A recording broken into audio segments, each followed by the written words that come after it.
Ya, selamat datang Miss Handi. Halo, iya. Halo, ya. Hai, Hai, Miss.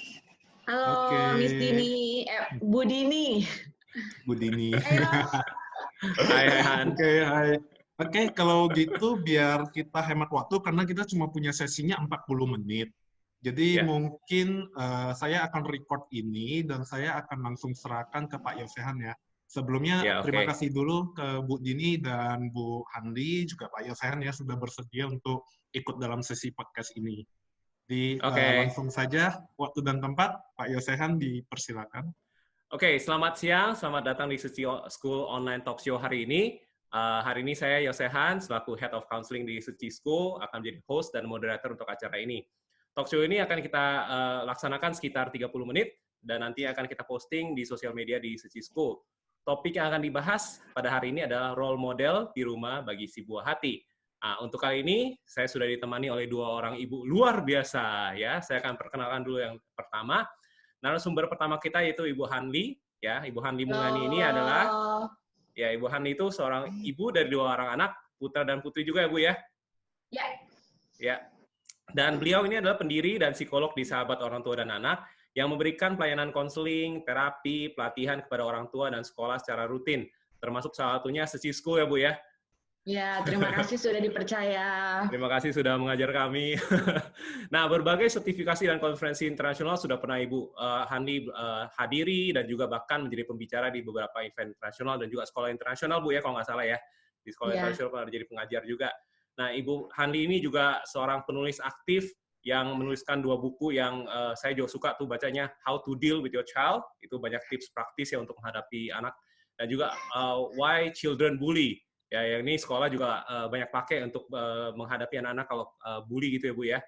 ya, Oke, thank you banget Bu Hanli sudah hadir bersama dengan kami. Nah, sama-sama.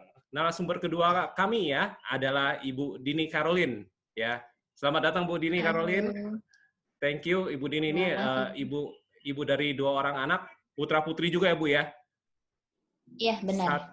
Satu di EC, satu di primary ya Bu ya, di Suci School. Betul. Ya, Iya. dan Ibu Dini selaku Ketua PTA EC Suci School yang terus aktif. Saya juga udah tanya dari prinsipalnya Ibu Iing ya, sangat berterima kasih dengan keaktifan Ibu Dini dalam partisipasinya. Dan Ibu Dini aktif gak cuman kegiatan rumah, pendidikan anak ya, dan juga membantu dalam usaha keluarga juga ya Bu ya. Nah, jadi ini Iya, nanti kita bisa sama-sama ngobrol untuk bahas ini gimana ya caranya kita menjadi role model buat anak-anak kita, dan mungkin dari perspektif Bu Hani juga sebagai seorang psikolog dan juga sebagai ibu, dan juga Ibu Dini yang secara langsung di rumah sehari-hari seperti apa. Ya. Nah, kita mulai aja, boleh Ibu-ibu? oke. Ya. Kita anggap kita Boleh. ada audiens aja, kita tepuk tangan dulu. Yeay! Acara dimulai. Oke. Nah, ini beberapa pertanyaan yang saya bayangkan ya. Ini mungkin pertama saya akan tanya ke Bu Hanli dulu, nanti Bu Dini juga boleh tambahkan ya. Nah, pertanyaannya apa Oke. sih sebenarnya dimaksud dengan role model atau orang tua itu sebagai role model itu maksudnya apa sih dalam konteks khususnya dalam konteks karantina ini ya? Ya, Hmm.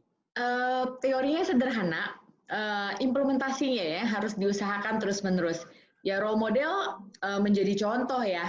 Jadi apabila kita menginginkan anak kita melakukan perilaku tertentu atau kita mengharapkan anak kita berperilaku tertentu gitu ya, ya artinya kita juga perlu melakukannya terlebih dahulu gitu. Sehingga anak bisa melihat, sehingga anak tahu oh yang seperti itu maksudnya. Oh, yang diharapkan seperti itu maksudnya, seperti itu. Nah, intinya walk the talk ya, melakukan apa yang kita ucapkan, melakukan apa yang kita ingin anak kita lakukan, seperti itu. Jadi ada kisah misalnya dengan anak saya sendiri gitu ya, dan juga dengan klien-klien misalnya, mama juga begitu kok gitu ya, mama aja begitu, masa nyuruh aku begitu gitu ya. Itu kata-kata yang paling sering deh kita dengar ya, komplain dari anak-anak. Itu artinya apa sih ketika anak komplain begitu, dia merasa mamanya nggak walk the talk, papanya nggak walk the talk gitu ya. Kamu menginginkan aku melakukan perilaku ini, tapi kamu sendiri tidak melakukannya, seperti itu. Oke. Nah, kalau dari Bu Dini gimana Bu? Sebenarnya intinya sih sama ya, kalau role model itu contoh, teladan di rumah. Apalagi anak-anak kan sebenarnya peniru ulung. Mereka akan lebih banyak melihat kita daripada mendengarkan kita. Jadi kalau misalnya sebisa mungkin ya, kalau kita mau mereka melakukan yang baik ya kita juga harus memberikan contoh yang baik gitu. Jadi walk the talk. Itu tadi saya mau kutip kata-kata dari Bu Dini ya, yang bilang apa? Mereka lebih banyak melihat kita daripada mendengar kita ya. Itu saya rasa itu benar-benar banget tuh ya. Walk the talk yang kayak Bu Handi tadi juga bilang gitu ya. Misalnya kalau kita minta anak kita mengerjakan, tapi kita malah nggak kerjain, terus pasti itu anak akan tanyakan ya. Oke. Nah, mungkin untuk untuk melanjuti pertanyaan ini ya. Kira-kira sejak kapan sih ya anak-anak ini tuh bisa kita ajarkan tentang menjadi role model? Iya, saya dulu atau Ibu Dini dulu? Boleh dari Ibu Handi dulu ya. Ya. Baik. Sejak bayi ya, sejak bayi banget, bahkan sejak di bawah 1 tahun ya. Nah, karena apa? Karena secara research, proses belajar anak pertama kali dan yang paling efektif itu adalah melalui belajar imitasi atau imitation learning gitu ya. Nah, baby see, baby do. Kalau misalnya kita juga sering dengar children see, children do. Nah, saya sebenarnya ada videonya, nanti akan diputar oleh Pak Awing, video 1 menit research di sebuah laboratorium perkembangan gitu ya, di mana dilakukan oleh peneliti perkembangan anak, bahwa di video yang nanti akan diputar, bayi di bawah 1 tahun ketika researchernya melakukan sesuatu, bayi mengikuti. Ketika dia ada satu mainan baru yang dia tidak tahu gimana cara memainkannya, researcher-nya nggak ngomong apa-apa, researcher-nya hanya melakukan begini loh mainnya gitu ceritanya, bayi melakukan seperti itu. Nah, saya juga mau menambahkan Pak Yosehan untuk yang pertama ya. Jadi sebenarnya anak itu juga guru yang terbaik buat kita sebenarnya. Anak tuh adalah guru yang terbaik buat kita, buat orang tuanya. Jadi misalnya gini, ketika kita ingin mengajarkan perilaku tertentu, misalnya belajar untuk sabar gitu ya, anak itu guru kesabaran yang terbaik untuk orang tuanya. Di mana kita perlu belajar sabar ya, seperti itu. Ketika kita mengajarkan kejujuran gitu ya, kita perlu jujur dulu. Jadi di sisi lain, di konteks lain, anak itu adalah guru terbaik buat orang tuanya juga, seperti itu. Begitu Pak Yosan, jadi sejak bayi, jadi saling ya, anak-anak menjadi guru orang tuanya, orang tua juga menjadi guru buat anaknya. Benar banget Bu Ali. Thank you. Iya, itu anak itu lucu sekali ya, anak jadi guru kita juga sebenarnya. Itu benar sekali, dan saya ingat banget juga, saya juga pas lagi pertama kali punya anak gitu ya, terus pas lihat, loh kok kamu kayak gitu ya kerjanya? Misalnya dia ada kebiasaan buruk, misalnya habis selesai main itu suka narik baju gitu, suka narik baju gitu. Terus saya habis ngomong itu, saya juga merasa pas lagi lihat, ternyata saya jawab begitu ya. Jadi anak itu benar memang jadi guru kita. Ya, Bu Dini mungkin mau menambahkan dulu sebelum saya minta Pak Alwi untuk memutarkan videonya. Mungkin ada mau ditambahkan Bu. Jadi sejak atau mungkin dari pengalaman ini Bu. Sama ya. Dari pengalaman Ibu gimana? Kalau pengalaman saya sih, kalau menurut saya ya, sebenarnya dari dalam kandungan sebenarnya anak-anak juga udah bisa ngelihat dari dia janin. Kalau dia baby, ya dia juga melihat apa yang kita lakukan, pasti meniru. Contohnya aja kadang kita bisa, saya punya ponakan nih baru lahir, saya suka membunyikan sesuatu lewat mulut saya. Contohnya gini, nanti dia akan niru, gitu loh. Jadi apa yang saya lakukan ke dia, itu dia akan niru, gitu loh. Jadi memang mereka sejak bayi itu mereka sudah pandai meniru. Gitu. Wow. Itu menarik sekali ya. Jadi itu bahkan memang dari janin ya. Memang ada yang bilang juga terutama kalau pada saat janin itu kan ibu merasakan apa, anak itu yang di dalam janin juga merasakan apa gitu ya. Really itu bukan cuma walk the talk ya, feel the talk, semua di pikiran, semuanya harus benar-benar feel. Tapi itu benar, karena kayak anak saya yang kedua, dua-duanya, anak saya yang Fitri dan TK. Kalau saya merasa sedang lagi bad mood, secara nggak langsung mereka kena. Even mereka kadang tidak melihat saya secara langsung, tapi orang-orang di rumah bisa bilang mereka hari ini kok gelisah banget ya, kenapa? Itu kayak ada bondingnya antara saya dengan anak-anak gitu loh. Nanti kalau sayanya pulang happy atau apa, tiba-tiba mereka berubah sendiri. Dan itu memang orang kayak mama saya suka cerita, kenapa ya mereka begini, nanti tiba-tiba happy lagi begitu. Jadi udah ada emotional connection-nya langsung ya dengan itu ya. Wow, fantastic. Oke, Pak Alwing mungkin boleh diputar dulu video dari Bu Hanli yang buat kita melihat dulu.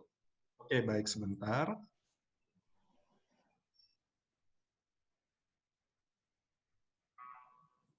Scientists now think that children learn more in the first 3 years of life than they ever do again in any other 3-year period. The little child from 0 to 3 is making phenomenal progress in emotional development, in social development, linguistic development, and so forth. Watch this. The babies are learning a lot by watching us. And so we wanted to test imitative learning in the laboratory and have developed little toys like a dumbbell toy that you can pull apart and put back together. 12-13 bulan Again, gitu ya. Baby lah kategorinya and we baby. do research where a baby comes in the lab and is naive and doesn't know what to do with this toy. We demonstrate what to do with it and then put it across the table and see if the baby will copy us. We have a panel that you can lean down and touch with your forehead. It's a totally novel act. The babies don't do that on Itu dia cuma pakai hidung doang gitu ya ceritanya. Show the baby dia nggak tahu gimana cara mainin ya. Iya. Present it to them and see if they'll imitate. Ini kan padahal sebenarnya dia bisa aja pakai tangan ya. Kan pada dasarnya kan itu kayak tombol ya. Thank you Pak Alwing, thank you Kanen. Ya, jadi itu lucu sekali ya Bu Hanli ya. Jadi itu kalau kita lihat mungkin secara kacamata awam gitu ya, mungkin itu sekitar kayak Ibu Hanli bilang 12-13 bulan udah bisa duduk, fine motor skill-nya udah oke, udah bisa pegang gitu ya.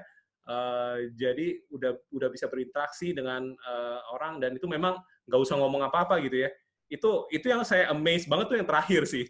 Itu tombol gede banget dan biasa kalau anak-anak kecil kan kalau udah lihat, udah digebrak-gebrak gitu ya. Wah, bikin warna-warni.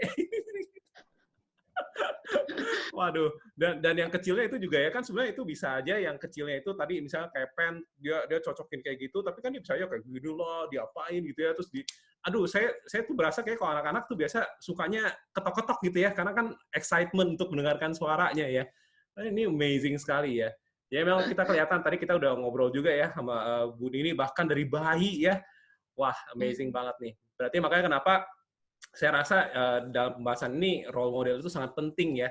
Jadi kita orang tua walaupun kita nggak sadar sebenarnya ya tadi kita juga sempat bahas bukan apa yang kita ngomongin sebenarnya malah ya. Mereka malah lebih melakukan apa yang kita lakukan gitu ya. Oke. Nah, saya mungkin ada beberapa pertanyaan lebih lanjut ya ibu-ibu sekalian. Tadi saya hampir bilang bapak ibu sekalian.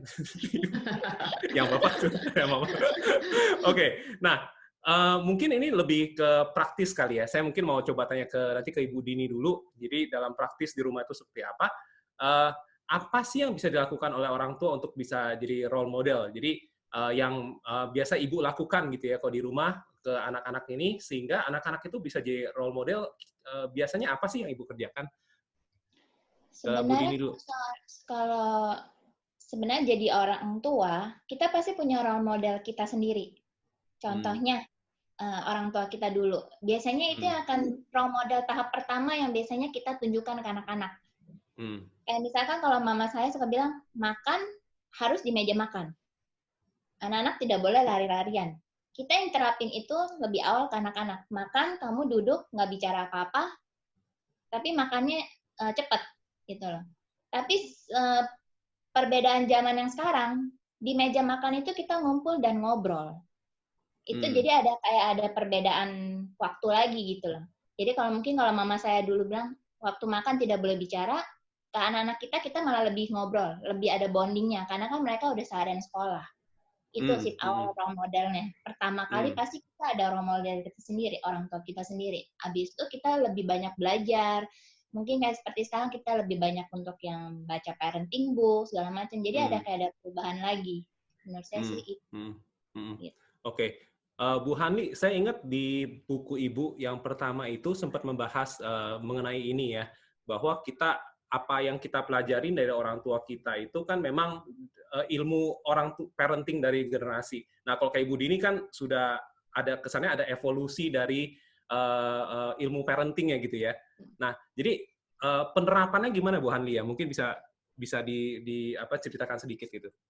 Iya, pertama mungkin juga kalau Ibu Dini orang tuanya bisa menjadi role model, artinya orang tuanya bisa menjadi panutan yang baik. Namun juga ada orang-orang yang orang tuanya belum tentu menjadi role model yang baik, ya. Tapi dia sadar nih, orang tuaku bukan orang tua yang baik dan benar lah pada waktu itu. Dan dia sadar, sehingga aku mau belajar nih menjadi orang tua yang lebih baik dan lebih benar untuk anak-anakku, gitu ya. Jadi ada kondisi yang orang tua belum tentu juga bisa menjadi role model yang baik orang tua kita sebelumnya, ya. Terus kemudian yang kedua, dari zaman ke zaman, udah pasti beda lah. Misalnya kita ngomongin pendidikan seksualitas. Kalau zaman dulu kita bisa nih, misalnya baru ngobrolin seksualitas di SMA. Zaman sekarang ya nggak bisa lah, ya. Artinya anak-anak kelas 5 itu sudah terekspos dengan yang namanya, karena kan kita hidup di zaman information technology. Jadi status menjadi orang tua itu mau zaman kapanpun sama. Tapi peran menjadi orang tua itu yang akan berbeda dari usia ke usia. Bu Dini kalau saya nggak salah anaknya ada yang di secondary, ada yang di primary, pasti gayanya ke anak yang di primary sama anak yang secondary beda. Dari usia ke usia udah pasti beda. Terus kemudian dari zaman ke zaman udah pasti beda gitu ya. Ada yang masih bisa kita berlakukan dari zaman dulu, masih applicable ke zaman sekarang, tapi ada yang aduh kalau kita aplikasikan itu anak kita akan ngomongnya aduh jadul banget deh mama gitu ya kan. Dan kita kan nggak mau dong jadi orang tua yang dianggap jadul gitu sama anak kita, ya kan, kayak gitu sih. Namun di sisi lain juga saya mau menambahkan, kita jangan membebani diri kita sebagai orang tua bahwa kita harus selalu bisa menjadi role model. Artinya, mana ada sih orang tua yang sempurna, itu satu, yang sering kita dengar, dan itu betul. Mana ada orang tua yang nggak punya black hole, artinya mana ada orang tua yang nggak pernah tidak berbuat salah, gitu ya. Rasanya setiap orang tua juga pasti pernah berbuat salah. Di sisi lain juga, mungkin nggak setiap saat kita bisa menjadi role model. Seperti tadi Bu Dini bilang, ada saat-saatnya orang tua juga tired, orang tua juga lagi punya masalah emosinya sendiri gitu ya. Sehingga pada saat itu kita juga sedang tidak dalam kondisi kondusif untuk bisa menjadi role model gitu ya. Dan it's okay. It's fine gitu ya, dengan semua itu. It means that we are human being gitu kan. Nah, cuma yang perlu kita sadari dan kita lakukan adalah kita terus belajar. Intinya itu, terus belajar dan kita terus mengusahakan itu. Karena ketika kita misalnya tidak gagal, tapi mindset-nya kan there is no failure, it's only a feedback gitu kan. Yep. Ketika kita melakukan kesalahan, tapi kita sebenarnya mengusahakan, anak-anak kita tuh akan menyadari itu, dan anak-anak kita tetap akan respect kok, seperti itu ya, selama kita mau belajar dan terus mengusahakan. Nah, ketika kita bahkan belum mampu, kita bisa loh minta tolong anak kita, misalnya, oke, mama pengen, papa pengen dan mengharapkan kamu melakukan ini. Meskipun papa mama juga belum terampil atau belum baik melakukan ini gitu ya. Misalnya manage anger misalnya ya. So yuk kita sama-sama belajar. Mama papa support kamu, bantu kamu juga bantu papa mama gitu ya. It's okay juga gitu loh.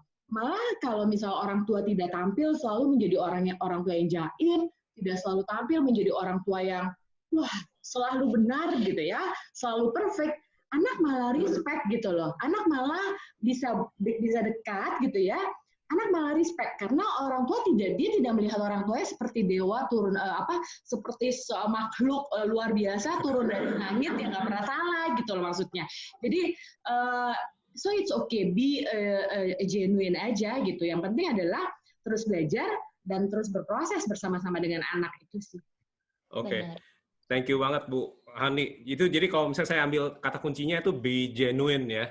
Be genuine, jadi jujur aja dengan anak gitu ya. Jadi memang untuk tahu bahwa kita tuh bukan dewa. Saya kebayang sih kalau misalnya punya orang tua yang kayak perfect banget gitu, kayak nggak pernah salah, saya stres juga kali ya. Kalau kita jadi orang tua harus satu yang diingat. Jangan pernah mencoba untuk jadi sempurna. Yes. Akan Yes. bisa. Jadi kita Yeah. menjalankan itu yang sebaiknya aja gitu. Yes. Memang Yes. kita tidak cukup baik, tapi kita melakukan yang terbaik dari yang ada sama kita sendiri gitu. Yep. Betul. Saya juga percaya apa isinya kayak misalnya selalu menjadi terbaik ya, kayak tadi Miss Hanli bilang terus belajar menjadi lebih baik gitu ya. Itu bagi saya itu sesuatu yang sangat baik sih. Ya. Tadi Ibu Hanli, sorry, ada yang mau ditambahkan tadi mungkin? Ya, even misalnya Pak Yosehan kan guru ya, pasti orang tua punya ekspektasi. Sosial orang-orang secara sosial punya ekspektasi.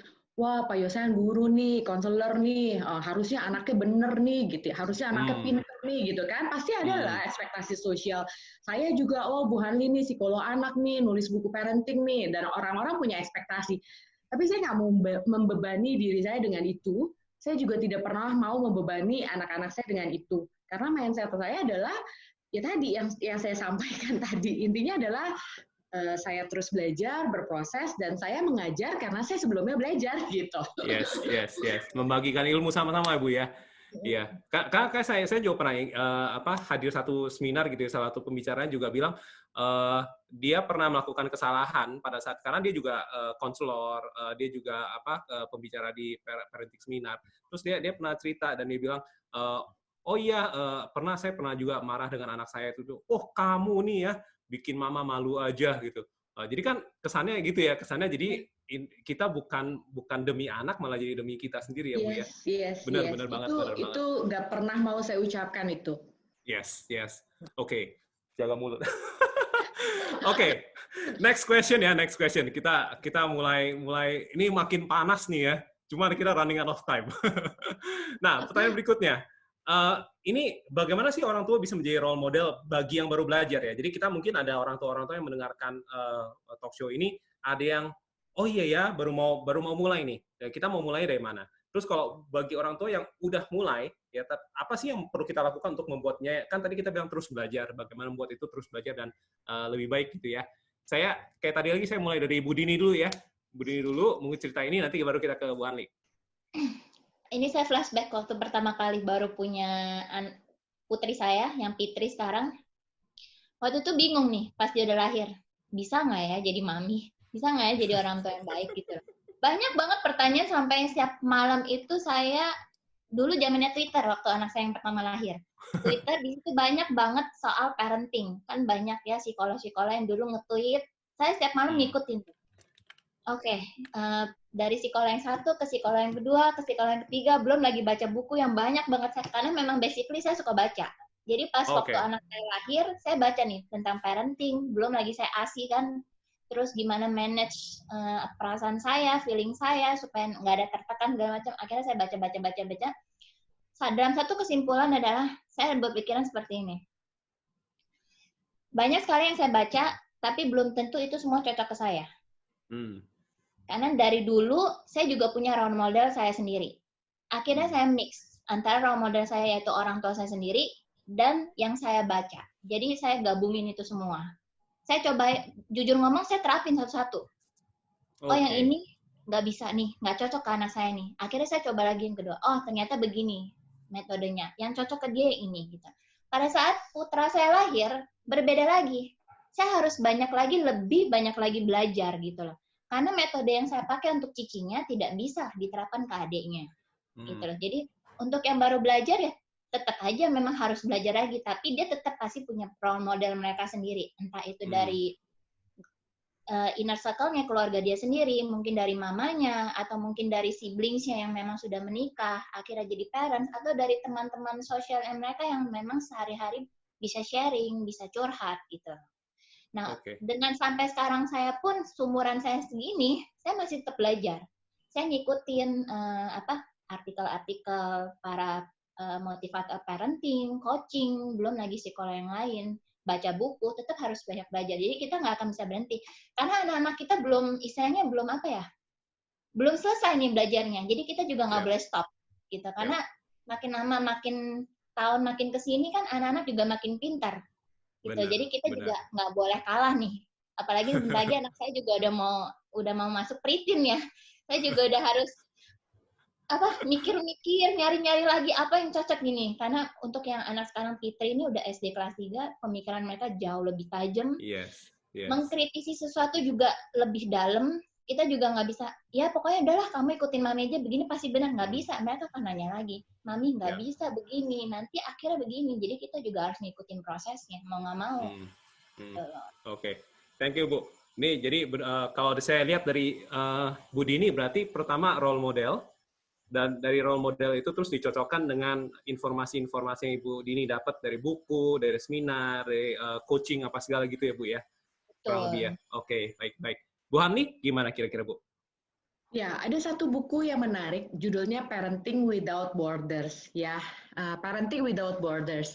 Di buku itu membahas parentingnya Korea, dan maksudnya dari banyak latar belakang negara, budaya gitu ya. Artinya kita misalnya ya, orang Asia suka mengadop parenting gaya Western, karena kita menganggap, wah Western paling keren, paling bagus. Nah, sebenarnya enggak. Jadi nggak ada the best parenting model sebenarnya. Seperti tadi Bu Dini bilang, artinya nggak semuanya loh gaya Western itu cocok gitu loh untuk kita gitu ya, karena mungkin juga budaya, value yang berbeda juga gitu ya. Jadi parenting itu is all about knowledge, skill, and art. Itu yang saya tulis di buku pertama saya. Knowledge artinya apa? Ya memang kita harus belajar sih jadi orang tua gitu. Sama seperti kalau profesi kita menjadi seorang finance, kita belajar finance. Kita menjadi seorang lawyer, kita belajar law, gitu kan? Nah, pertanyaan kita menjadi orang tua, kita belajar nggak gitu loh jadi orang tua? Ya, jadi memang perlu belajar. Oh, menghadapi anak 5 tahun begini, menghadapi anak 15 tahun begini, itu kan belajar knowledge. Lalu skill, ada yang sifatnya knowledge. Nah, ada yang skill, misalnya communication is a skill gitu ya, terus misalnya baby feeding is a skill, akhirnya belajar supaya jadi skillful gitu kan. Terus kemudian art, nah artnya menarik tadi yang Bu Dini bilang, ketika anak saya laki-laki, saya coba nerapin apa yang saya terapin ke anak saya yang pertama, ya ternyata dia pas nih buat anak saya yang laki-laki, ya that's it gitu, itu artnya di situ gitu ya, sehingga ya kita harus menyesuaikan ya, meskipun basic teorinya, basic konsepnya sama, tapi ketika kita menerapkan ke anak satu dengan anak lainnya, apalagi Pak Yosehan di sekolah, waduh anaknya kan banyak banget, itu artinya terasa banget ya, menghadapi murid yang ini, sama-sama kasusnya putus cinta, tapi beda gitu reaksinya mereka dan cara bicara dengan mereka, artinya di situ gitu. Nah, kemudian kita perlu mindful ya, artinya kita juga perlu punya goal gitu. Jadi jangan jadi orang tua yang reaktif juga, oh itu bagus lo ikutin, oh itu bagus lo ikutin gitu ya. Jadi kita perlu punya goal, goal kita sebagai parents ya. Terus value kita apa nih gini, value keluarga kita, value saya dengan suami saya dalam mendidik anak, seperti itu sih kalau saya tambahannya. Oke, thank you Bu Hani ya. Sebenarnya kita udah hampir di ujung acara ini. nggak terasa ya, sebenarnya 30 menit nih kayak berasa kayak baru 5 menit, kayak baru kita mulai. Hai. Nah, jadi saya mungkin merangkum dikit dari tadi Bu Handi dan Bu Dini. Jadi tadi Bu Dini bilang baca buku, cari role model. Bu Handi juga bilang bahwa ini gabungan antara knowledge, skill, sama art, ya, di mana kita juga bisa belajar, tapi kita juga perlu menerapkan dan perlu meracik gitu ya. Kayak kita dapat resep kue yang sama, tapi belum tentu hasilnya sama gitu ya, dibikin sama orang yang lain gitu ya.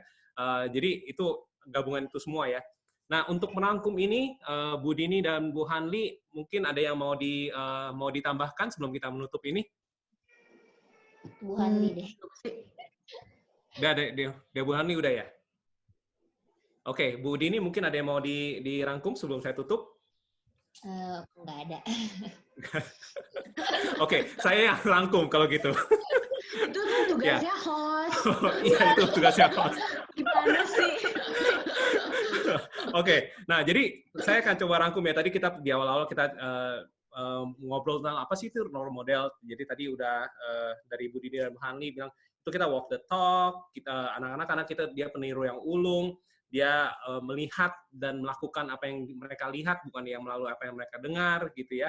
Dan juga udah gitu kita bahas lagi, anak-anak itu belajar role model itu bahkan sejak dari kandungan gitu ya, bisa di bawah 1 tahun, tapi sejak dari kandungan aja bahkan bisa. Dan kita juga udah melihat video dari Bu Hanli gitu ya, yang amazingly gitu ya, mereka melakukan yang di luar dari dugaan, bahwa mereka tuh mengcopy malah yang itu. Jadi parents perlu mindful. Nah, terus kita juga bicara tentang gimana sih mau mulainya gitu ya. Ya intinya kita pertama belajar, ya kita mau terus belajar, kita mau menjadi orang tua yang lebih baik gitu ya. Bukan orang tua yang sempurna, pasti, karena semua orang tuh selalu pasti ada kekurangannya. Dan kita perlu genuine, kita jujur gitu ya. Kita jujur, kita terus menerima feedback dari anak-anak. There's no failure, there's only feedback gitu ya. Dan kita perlu ingat antara bukan hanya masalah status sebagai orang tua, tapi bagaimana menjalankan peran kita sebagai orang tua gitu ya. Dan juga mulai, kalau dari tadi juga ada dimulai dengan kita ada satu role model dulu ya, yang lalu kita bisa baca buku untuk menambahkan knowledge kita praktekkan, kita jalankan ke anak kita yang satu, anak kita yang kedua gitu ya. Mungkin bisa berbeda-beda, perlu ada racikan yang beda-beda, dan kita ramu sedemikian rupa ya, sehingga kita bisa menjadi yang terbaik buat masing-masing anak gitu ya. Sehingga kita sebagai orang tua bisa membangun suatu keluarga yang baik bersama-sama. Kurang lebih begitu ya? Iya. Ya, ya, oke. Intinya itulah, betul.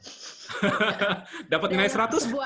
Menjadi orang tua sebuah proses yang intinya diusahakan terus-menerus, sehingga setiap hari kita bisa menjadi orang tua yang semakin baik dan benar buat anak-anak kita. Karena baik belum tentu benar juga kadang-kadang. Yes, setuju. Jadi nggak berhenti belajar kalau jadi parents. Nggak akan pernah ada waktunya untuk berhenti belajar. Setuju. Jadi harus tetap dibelajarin terus, dimodifikasi terus, karena anak-anak kan semakin besar semakin berbeda. Yes. Baik, terima kasih sekali Bu Hanli, terima kasih Bu Dini sudah bergabung dengan kami hari ini. Ya, kita akan sudahi talk show hari ini.